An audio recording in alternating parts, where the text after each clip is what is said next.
I thought I was getting a spooky little stop-motion game. Something with Tim Burton vibes, a bit of sadness and weirdness, maybe a haunted joke or two. Instead, I got a handcrafted grief walk and a surprising desire to hug a clay pot. Midnight Walk is poetic, bizarre, spooky and cute, and just a little too good at getting under your skin. This game feels like walking through your own depression and struggles in the dark, quiet, uncertain, fragile, and still choosing to take another step, because sometimes it's enough just to move one foot after the other, and maybe bring a flicker of light and warm fire into the lives of others who are struggling just as much as you. We all walk that path sometimes, and Midnight Walk understands what that really feels like, and teaches you that even darkness can give something back if you offer it just a flicker of flame.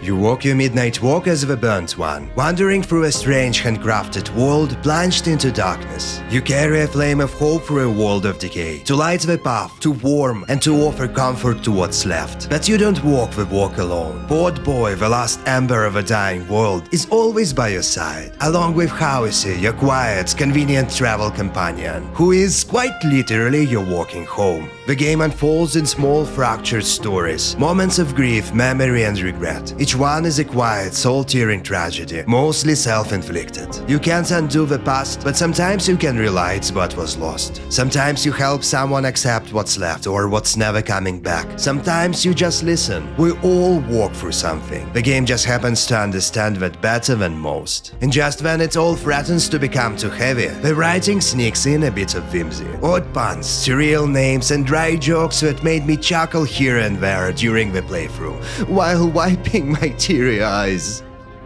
The world of Midnight Walk is entirely handcrafted, from clay, cardboard, thread and old brittle tape. Every figure, structure and backdrop was physically sculpted and 3D scanned into the game, giving it a tactile look. With animation so close to stop motion, it feels like you wandered into a Tim Burton film. And this entire world looks like it came off the stage of a broken puppet theater, abandoned after the apocalypse. Everything is worn, haunted and barely holding together. But even in this dark world, there are bright embers of joy and whimsy. Take a Potboy, for example, your companion. He's a charming little fella, designed with a surprising range of emotions. I really got used to him, and kinda fell in love with the little guy during my midnight walk. The rest of the characters and creatures forming the cast of his broken theater are just as strange, built from scraps and sorrows, performing roles no one remembers assigning to them. They all seem like they're breaking down alongside the world around them. The monster design is genuinely unsettling, shapes that feel half-finished, like they were sculpted in anger or desperation. And their rushing movements have that uncanny, stuttering rhythm of dread you only get from stop motion. They lurch and twitch like they're barely holding together, more reflex than intention.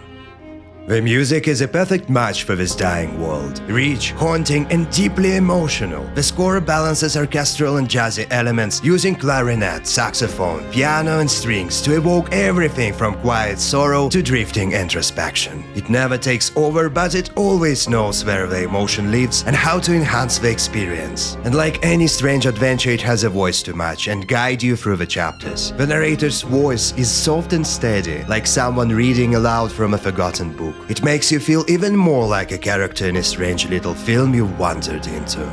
The gameplay is focused on exploration with light puzzle solving. You wander through dim, gloomy spaces with no minimap, minimal UI and very little direction. Just you, your matches and the dark. New mechanics are mostly explained through torn scraps of paper scattered around the environment, making it feel more immersive. There is no combat, but there are monsters, and they don't particularly care for your emotional journey. You'll need to sneak past them or hide in a wardrobe until they shuffle off, or perish in their claws. One of the game's core mechanics involves fire and matches. You can light campfires and candles to wake up sleeping creatures and unlock new paths. Potboy is here to help. He can reach candles you can't, disperse darkness, and assist with various environmental puzzles. Another standout mechanics lets you literally close your eyes to hear and find hidden objects, pick the right direction, eliminate obstacles on your way, or later in the game even blink enemies out of existence. There are more strange mechanics and beautiful weird moments I haven't mentioned, but better experience them alone, in the dark, the way this game wants you to. This adventure also doesn't overstay its welcome. Just 5 to 6 hours, but it's a grim, emotional journey where every minute counts. I don't think there was a moment where I felt bored, lost, or had to push myself through it.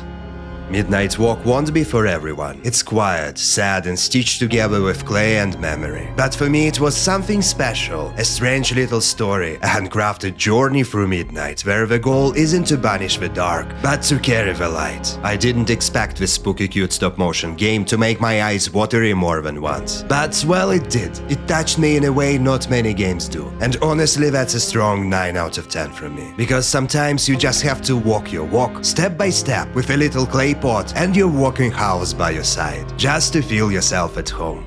Thanks for watching. As usual, please like and subscribe if you enjoyed the video, and let me know what you think about the game in the comments. Cheers, and have a good one!